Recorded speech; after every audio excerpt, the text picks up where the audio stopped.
তাও মনটা খারাপ লাগছে। যদি তাই হয় তাহলে বরং আমার জন্য এক জোড়া নতুন দুল বানিয়ে দিও, তোমারও দেখবে তাহলে মনটা ঠিক হয়ে যাবে। এই রে, এই অভিনয়ের ভুলটা না করলে দুলের বায়না আসতো না। এখন কি করি কি করি কি করি? কি গো, চুপ করে গেলে যে? ঘুম পাচ্ছে। দুলের কথা শুনে ঘুম পেয়ে গেল? এই যে একটু আগে আমার জন্য দুঃখ পাচ্ছিলে।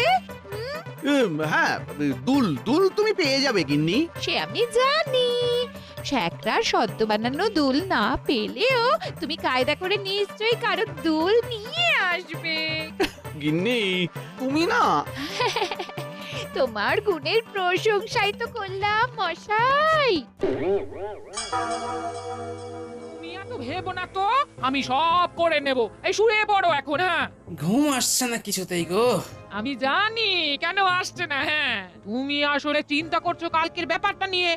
আর হবে নাই বা কেন? হ্যাঁ, একে মন্ত্রী নিয়ে পারো না, তার উপরে উজি দোষর। হ্যাঁ, না গো, শুধু চিন্তা নয়, মনটাও খারাপ। ওমা কেন? এই বেড়াতে যাচ্ছ, কেউ মন খারাপ করে নাকি?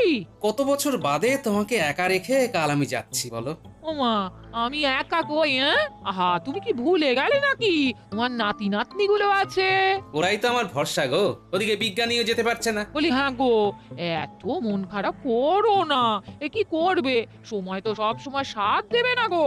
বলি যেমন পরিস্থিতি হবে তেমন ভাবে মানিয়ে নিতে হবে। হ্যাঁ, সে আমার 7 জন্মের তপস্যার ফল। না হলে তোমার মতো এমন সমজদার বউ পাওয়া ভাগ্যের ব্যাপার গো। তোমার বউ তোমার সাথে পায়ে পা লাগিয়ে যেমন ঝগড়া করে, তেমন সব পরিস্থিতি বুঝতেও পারে। হ্যাঁ, সবই ভালোবাসা গিন্নি।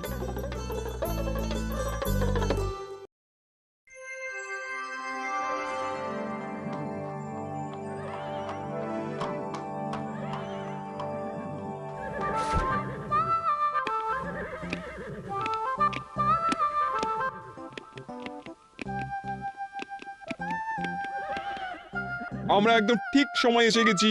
আমরা ঠিক সময়েই ঠিক কাজ করি হুজুর। নবাব বাহাদুর, আর তোর সইছে না নবাব বাহাদুর। কেন কেন, খিদে পেয়েছে নাকি? না, কখন রওনা দেব? ঠিকই তো, বেগম সাহেবা সেই কখন বেরিয়েছেন। মন্ত্রীমশাই, আপনারও যদি খুব তাড়া থাকে তাহলে আপনি বরং কোচোয়ান হয়ে যান। হ্যাঁ, এতটা পথ যাওয়ার বন্দোবস্ত করা তো চারটিখানি কথা নয়। নবাব, এখানে সবই দেরিতে, আমার ভালো লাগছে না। মহারাজ, এখানে এমন অব্যবস্থা কেন? আমি কিন্তু সন্তুষ্ট না হলে 2 মাসের খাজনা মুকুব তো করবই না, উল্টে 4 মাস বাড়িয়ে দেবো। সে আপনি এমনি করবেন না, আমি জানি। বেগম সাহেবা, খুব শিগগিরই রওনা দেব। তার আগে একটু জল খাবার খেয়ে নিন। বুঝলেন নবাব, আমার এই গোপাল না থাকলে এত তাড়াতাড়ি সব বন্দোবস্ত হতোই না। চলুন চলুন জাহাপানা, চলুন বেগম সাহেবা, চলুন। হ্যাঁ হ্যাঁ হ্যাঁ, জল খাবার পর্ব মিটলেই আমরা রওনা দেব।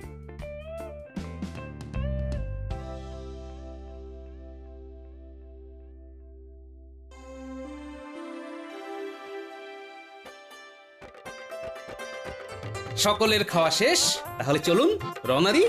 গোপাল, সব নিয়েছো তো? হ্যাঁ মহারাজ। জল নিয়ে এসেছেন তো? আমার আবার একটু বাদে বাদেই জল পিপাসা পায়। চিন্তা নেই, এক বড় মাটির জ্বালায় জল আছে, আপনি চাইলে সারাদিন জল খেয়েই কাটাতে পারেন। তাহলে চলুন রওনা দিই। হ্যাঁ হ্যাঁ হ্যাঁ, চলুন চলুন জাহাপানা, চলুন।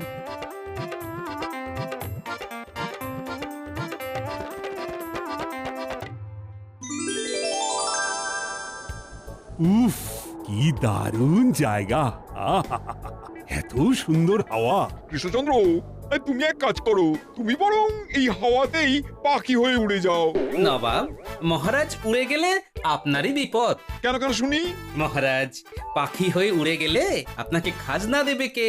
কেন, আমি আমি মহারাজ হয়ে যাব, গোটা রাজ্য আমিই দেখব। এই যে তোমার মনের বহুদিনের বাসনা, সেটা আমি ভালোই জানি। আমি একটু যাই, হাওয়া খেয়ে আসি গে। হ্যাঁ, এই এই, এই গোপাল, একটু একটু জলের জ্বালাটা নামাও তো, তেষ্টা পেয়েছি খুব। উজির, মন্ত্রী, সব গেলেন কোথায়? কাজের নাম শুনেই পালিয়েছে। উফ, এত বড় জ্বালা নামানোটা কি চারটিখানি ব্যাপার? এই গোপাল গোপাল দাঁড়াও দাঁড়াও দাঁড়াও, তুমি একা পারবে না। না মহারাজ, আমি পারবো।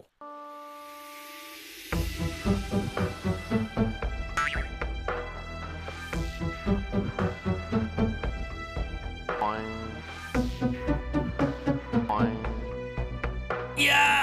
আহ!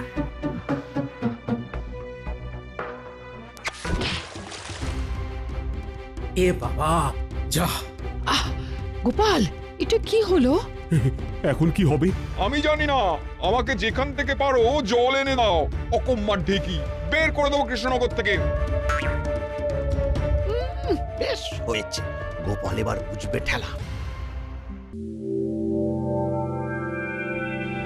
নবাব বাহাদুর, বলছি আমি একটু ওই দিকের গোলাপ বাগানের দিকে যেতে চাই। না না না না না না, ওইখানে বেশ আগাছা আটা গাছ আছে দেখছি। না, আমার ওখানেই যেতে মন চাইছে। কি সুন্দর পরিবেশ দেখুন, একদিকে পাহাড়, একদিকে সাগর। আমার মন চাইছে আমি একটু ঘুরবো। বেগম সাহেবা, নিচে নামাটা ঠিক নয়। তুমি চুপ করো, যাও গিয়ে জলের ব্যবস্থা করো।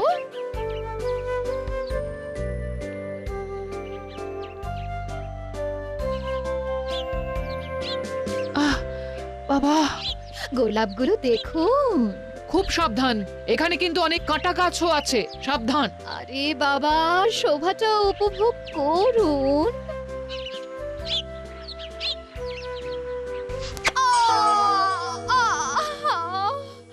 গেলাম গেলাম, কাঁটা ফুটে গেল। হলো তো, বলেছিলাম। কে কোথায় আছেন? আসুন, বেগম সাহেবা পড়ে গেছেন। আসুন আসুন। কি আমার বেগম পড়ে গেছে? আমার বেগম কিনা? কথা না শুনলে যা হয়।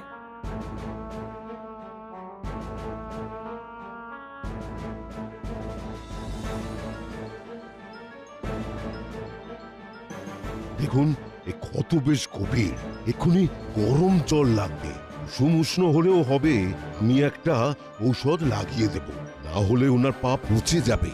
খুব বিষাক্ত কিছু কি কামড়েছে? হ্যাঁ, ওই বিষাক্ত একটা কাঁটা ফুটেছে। হায় হায় হায় হায় হায়, এখন কি যে করি? আগুন না হয় পাথর ঘষে জ্বালিয়ে দেব। আমার ঝোলায় চকমকি পাথর আছে, কখন কি কাজে লাগে তাই রেখে দিই আর কি। কিন্তু জল গরম হবে কি করে? একটা যাও জলের জ্বালা ছিল, সেটাও গেল ভেঙে। আমি জানি না কিছু। রাজা কৃষ্ণচন্দ্র, তুমি যে করে হোক জল ফোটাবার পাত্রের ব্যবস্থা করো, না হলে গর্দান নেবো।